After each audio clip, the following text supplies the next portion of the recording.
بصوا يا جماعه، الفيديو ده ملوش اي علاقه بالكوره. الكوره والتفاهات دي اتكلمنا فيها كتير ولسه هنتكلم، بس لو هنبص بجد على حاجه نتكلم عليها تفيدنا في دنيتنا واخرتنا صراحه وبما يرضي الله مفيش موضوع دلوقتي ينفع نتكلم عليه غير اللي بيحصل لاخواتنا. يا جماعه الامر زاد عن الحد والشده والمحنه زادت بطريقه لا تحتمل، واحنا مفيش في ايدينا اي حاجه غير ان احنا ننقل معاناتهم، نوصل صوتهم للناس. لو انت شايف وبتنقل المعاناه دي فكتر خيرك، يمكن تقابل ربنا وتقول له يا رب انا كان نفسي اقدم لهم اي حاجه، نفسي اعمل اي حاجه وده اللي قدرت اعمله. اما لو انت بتشوف وبتعمل نفسك هندي ومش من هنا، فاحب اقول لك ان الرجاله اللي على حق بتبان في المواقف اللي زي دي، والناس اللي عندها دين دينها بجد بيظهر في مواقف زي دي. سكوتك وانت بتشوف اشلاء ودم وناس بتتقتل هنا واطفال بتتقتل هنا وستات بتغتصب وحقوق بتتاكل وبيوت بتتهد، سكوتك ده معناه انك مشارك مع كل كلب بيعمل فيهم كده. وانا هنا ظلمت الكلب، انا ظلمت الكلب بوصف الناس يعني هم ابعد ما يكونوا عن ان هم يكونوا بشر او يكونوا كائنات حيه أصلاً. يعني اوسخ ما انجبت الكره، اوسخ ما يعني اي اوسخ شيء موجود على الكره الارضيه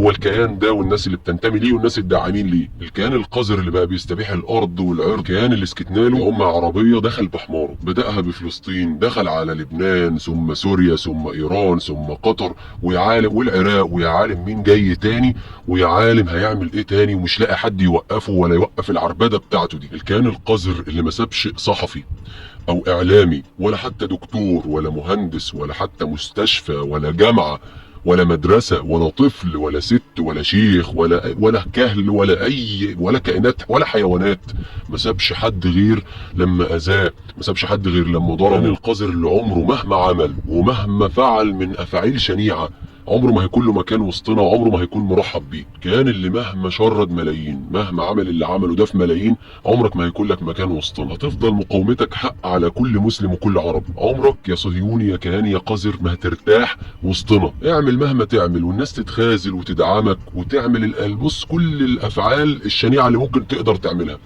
برضه هتفضل جبان وهتفضل خايف. انت ما عندكش غير سلاح جو عمال يضرب ويطير يضرب عشان ما حدش طايله. لو فيكوا راجل ينزل على الارض ويشوف اصغر طفل فلسطيني ممكن يعمل فيه ايه. بس الحق مش عليكم انتوا لوحدكم يا انجاس، الحق على اللي سمح لكم بده سواء غربي او سواء عربي. العربي اللي سمح لكم النهارده بده النهارده هو بيتعرض لوساختكم، هو بيتعرض للافعال القذره بتاعتكم، ما نجيش منها. لانك عامل زي الحيوان النجس اللي النهارده لو تعاطفت معاه وقدمت له اكل ياكل وشرب يشرب، بكره لو ما لقيش هياكلك انت.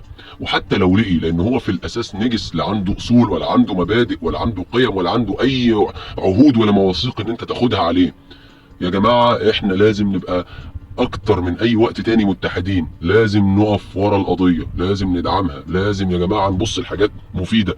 سيبكم من التفاهات، ايوه يا عم اتكلم وشوف حياتك شوف دنيتك، بس لازم كل وقت والتاني تفكر الناس ان في هدف سامي، في قضيه محترمه، في قضيه بقى لها تاريخ، ناس راحت دمها اتهدر عشان خاطر قضيه زي دي لكيان قذر عمال ياكل فينا واحد ورا التاني. لو سيبناه الكيان ده هينتشر هيبهدلنا.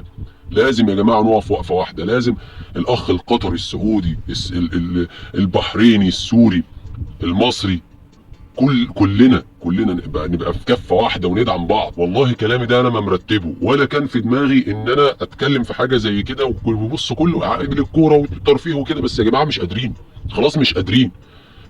يعني انا على حساباتي الشخصيه كلها بحاول انقل معاناه الناس دي، لكن يعني يا جماعه الموضوع يعني فاض بينا بقى، فاض بينا اكتر من سنتين معاناه رهيبه، كميه ناس راحت، كميه بلاد اتدمرت واتحطمت ومحدش عارف يوقف الانجاز دول، محدش عارف يوقفهم.